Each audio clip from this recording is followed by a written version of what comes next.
Hey guys, how's it going? I'm Steph. Welcome to the Secret Slob channel and the third annual 21 Days to a Clean Home.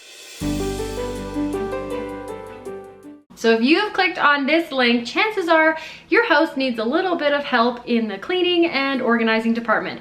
And let me tell you, I am right there with you. I have a laundry list of excuses that I could give you as to why my house has turned into a complete pigsty. But excuses don't get my house clean. And so at this point, there's nothing left to do but just get started. So here's how it works. Over the next 21 days, we are gonna add a brand new habit to our routines every day until we have a fully functioning daily routine and system for keeping our house clean with as little effort as possible. And that's the important part. We are gonna start small, we're gonna go slow, and above all, we're aiming for progress and not perfection. At the end of the 21 days, your house is not gonna look perfect, but it is going to look really good. A lot better than it does now, and you are going to have habits and routines in place to help you get to the place where you want it to be. If you haven't had a chance to grab your free 21-day tracking printable yet, head to my website. There you can grab your checklist, you can keep track of your progress, and make sure you sign that promise at the bottom. It's really important. All right, let's get started. My house is a disaster. So let's start in the same place we always do, the place I started 3 years ago when I was a complete mess and built my way out, although we're kind of back in that place again. It's okay. We're gonna start at the same place, the very beginning, where I learned to start the Flylady system, shining up our sink. So let's go for it. Okay, so if you've been to my channel before, this kitchen might look a little different, and it is because we moved this summer to a brand new 1970s house, and so I have a whole new sink, a whole new kitchen, and I've never shined this sink. I've only lived here about 3 weeks. You don't need anything fancy, some dish soap, a scrubber. If there's dishes in the sink, don't worry about them. We're just gonna move them out of the way. You do not have to have a clean kitchen to get this first step done. So let's do it.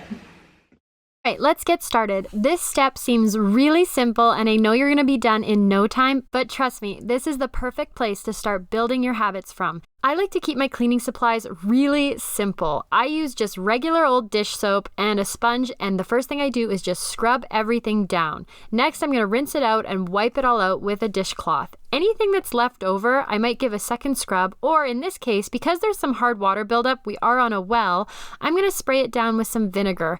This will help to break some of those calcium deposits off and help me wipe it down. While I'm waiting for that to sit and loosen up, I'm gonna tackle this faucet. There's some kind of crunchy buildup at the bottom, and it's kind of hard to get at with just my sponge. So I'm gonna use my trusty toothpick to get in there and just pick all the little bits out and get those cracks nice and clean. This can feel like a really tedious job the first time you do it, but it's never gonna take this long again. You do it once really well, then you only have to do a quick wipe every night to keep it totally clean. Now that the vinegar has had a chance to loosen up some of those hard water deposits, I'm gonna wipe that down and get all under the faucets and clean out the sink a little bit better. I like to use a tea towel to shine out the sink and wipe up any of those water spots. The last thing I'm gonna do is I notice there's some discoloration beside the sink on the countertop. I can't seem to get it off with my soap, so I'm going to use bleach. One really important thing to remember is if you are going to use vinegar and bleach, do not use them at the same time. Make sure that one has been completely wiped up and is gone before you bring the other one in. If they mix together, they can create some seriously toxic fumes. So I let it sit for a couple minutes, and look at that. It's all gone and my sink looks gorgeous. That's done. It took a little bit more work than I thought it would, but hey, you know, my last house was brand new sink. This one, it's got a few years on it. That's okay. It is clean up to my standard, and this is the most work it's gonna be to get it clean ever again. Because from now on, every night after I clean up my kitchen, after I do the dishes, the last thing I'm gonna do is quickly swish out the sink and give it a polish.